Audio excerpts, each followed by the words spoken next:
video is going to give you a quick overview to writing thesis statements where you are analyzing literature. So I'm calling these literary thesis statements. This video is going to work for the current paper that you're working on, your close read paper. It's also going to work for your theme paper. I think that most of the examples in here offer kind of a blend between a close read and a theme thesis statement. There's really not a huge difference. You're making your argument and you're providing your main supporting reasons. So I think that if you feel like you understand thesis statements really, really well, what they are, and then of course what they're not, you'll have an easy time in coming up with your thesis statement. The hardest thing about writing a thesis is understanding on your own the argument that you're going to make. So the thesis statement itself is pretty simple. It's whatever your claim is going to be that's the hardest part. So what is a thesis? It's the thesis that it has always been. A thesis statement hasn't really changed. It's the main claim that you're arguing in your paper. It's your paper's main idea.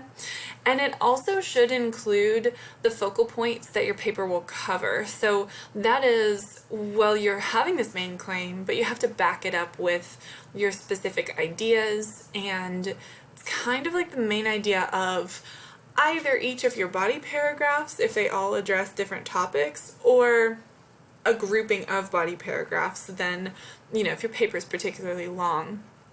Your thesis should also present the claim and focal points in the order in which your paper covers them. So if you first address, one poem, then your thesis statement should say that. If you then move on to another poem, your thesis statement should reflect that structure. If you're only talking about one text, then your thesis statement should just go in order in how your paper is organized. So that just gives your reader an understanding of what to expect. And then, let's say your reader is skimming your paper. I'm not, and I know I'm your main reader, but let's say that you publish this and your reader is skimming. They'll know, okay, in the middle of the thesis is where this author has written about topic Y, so that means somewhere in the middle of the paper is where I'm going to be able to find this content. Now, is that always the case? No, but that's the goal in terms of writing a thesis statement. So it's your main claim, your main argument, and your focal points.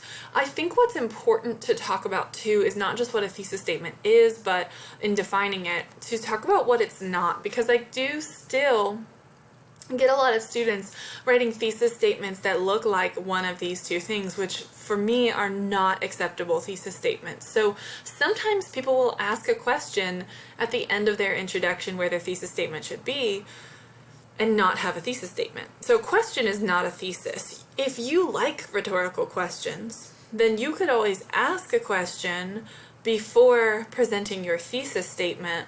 I'm not sure that's necessary, particularly with these two examples, but a question is not your thesis. I think that sometimes people feel like, well, I don't want to give it away. I want my reader to read my paper. They will. I certainly will. So don't worry, but don't ask a question as your thesis statement. It's just not the same thing. So if you ended your introduction on what is the meaning behind Lewis Carroll's Jabberwocky, well, that's the question you need to answer, and that answer, in a nutshell, 1 to 2 sentences, is your thesis statement. Same with, what exactly do the goblin men represent in Rossetti's poem, Goblin Market? So again, you don't want to ask that question, you want to answer that question in a succinct statement. The answer to that question is your thesis, assuming that that's the main idea of your paper. The other thing that I get even more than questions as thesis statements are not thesis statements, but what I deem statements of intention.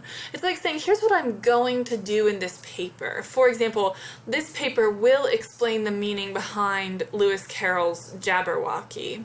In this paper, I will elaborate on the origins of the term goblin men from Rossetti's poem, Goblin Market. The problem with these statements is that as a reader, I don't know what your main idea is when I read it. Yes, I understand that the goal of your paper is to explain the meaning behind these poems or the origin of a term, but I don't know what the origin of the term is, and I don't know what the meaning behind the poem is. So the thesis statement doesn't go far enough in terms of qualifying as a thesis, because if we know that a thesis states your main claim and the focal points, well, these statements of intention do not. The other thing, particularly with bullet point number 2 in statement of intention, is it uses the word I will elaborate on. In writing about literature, you do not want to incorporate the first person pronoun, I, me, my. That means removing I will elaborate on. That means removing things like in my opinion, or I think this, etc., etc. This is your paper, it's got your name on it, you are the author. We already know these things, and there's nothing personal that you want to bring into your paper anyway, so even if there are things that are about you that we don't already know, they're not applicable to your interpretation. Now, that doesn't mean that your experiences don't dictate how you read a text. You just don't want to let your reader know that. Sounds kind of sneaky, but it's not. The goal is to just be as objective as possible, because if your reader says, oh, well, of course she reads it this way because she's had this experience, or of course he reads it this way because, well, he's done this, this, and this, that almost has the potential of putting up a wall between you and your reader, and then your reader doesn't even want to hear you out because they know too much about you. If you think on that for a minute, I think it will make sense. Okay, so just know that you shouldn't write a question as your thesis, and you shouldn't write a statement of intention as your thesis. So then that gets me into questions like, well, what am I left with? Well, you want to make your argument, and what I'm as I'm looking at these example thesis statements in comparison with questions or statements of intention, and I just take a quick peek at them, these are so much longer than the questions or the statements of intention. That means to me that a thesis statement is just a little bit more detailed than, these other two options. Again, I think that that's because it's giving the main idea and the focal points. So here are 2 example thesis statements. Remember when I said the thesis statement's your main claim and it's your focal point. So I'm going to work through both of these and kind of point those things out to you. Okay, so Jabberwocky by Lewis Carroll, while traditionally read as a children's nonsense poem, is actually a call for self-reflection as England transitioned into the later Victorian period. As seen through Alice's ability to read the poem only through a mirror, Carroll's use of the word Jabberwock, and the exact repetition of stanzas 1 and 7. Okay, so then I'm like in a class, I would have a Q&A. I would say to my students, hey, what is the main claim? Not the focal points, but the main claim. And then we would talk about it. The main claim is Jabberwocky is a call for self-reflection as England transitions into the later Victorian period. That's how I'm interpreting this poem. How about those focal points? What are my focal points? Well, I'm going to talk about Alice reading the poem through a mirror. I'm going to talk about the word Jabberwock, and I'm going to talk about the repetition of stanzas 1 and 7. So I know as a reader of this thesis that I'm going to use those 3 things to help inform my interpretation. That's going to be my evidence, and I'm going to analyze all of that. I also know, if you think back to the first slide, that the paper should be organized with the structure that I present in my thesis. So that means the first thing I'm going to talk about in my paper is Alice reading the poem through a mirror. The second thing I'm going to talk about in my paper is Carroll's use of the word Jabberwock. And the third thing is the repetition. Now, does that mean that I'm only going to have 3 body paragraphs? Well, it could, but it doesn't have to. For example, it might take me 1 or 2 paragraphs to talk about reading the poem through the mirror. It might take me just 1 paragraph to cover Jabberwock, or if I'm really digging into multiple interpretations of that word, it could take me 2 paragraphs. Who knows? I might even be able to pull 3 out of that. And then if I'm talking about stanzas 1 and 7, I could do both of them in the same paragraph and just get 1 paragraph out of that focal point, or I could talk about them in separate paragraphs, and then I would have 2. So just because I have a list of 3 things here doesn't mean that I'm corresponding this with exactly 3 body paragraphs. While that is a possibility, it's not Doesn't have to be the case. The other example thesis statement that I have here is, while some might read the Goblin Men as a personification of sin, reading Goblin Market by Christina Rossetti with an understanding of the Victorian period's fear of the outsider leads to an interpretation that Goblin Men represent the other as both non-English people and as non-heteronormative perspectives. Okay, so then I have a little bit of a different thesis structure here, but what is my main claim? Well, my main claim is that Goblin Men represent the other. That's what I'm saying here. I'm adding in a little bit of fluff because I like fluff a little bit, but really, Goblin Men represent the other. And then I have my two focal points. The other can mean non-English people, and based on reading this poem, the other can also mean non-heteronormative perspectives. And I also have to work in this fact that Victorians are afraid of the outsider. So I list that first. I might cover that in a paragraph right after my introduction, and then I might get into my two bigger focal points, non-English and non-heteronormative. And then those are big, what I like to call umbrella focal points. And whereas in our Jabberwocky thesis statement, we could have really just had 3 body paragraphs. I don't think that this Christina Rossetti thesis statement would be turned into an effective paper with only 3 body paragraphs or just 2. So that means to me that if we have an umbrella term focal point, we got a lot of little things underneath it. So non-English people, that might be a lot of content to talk about in a couple paragraphs.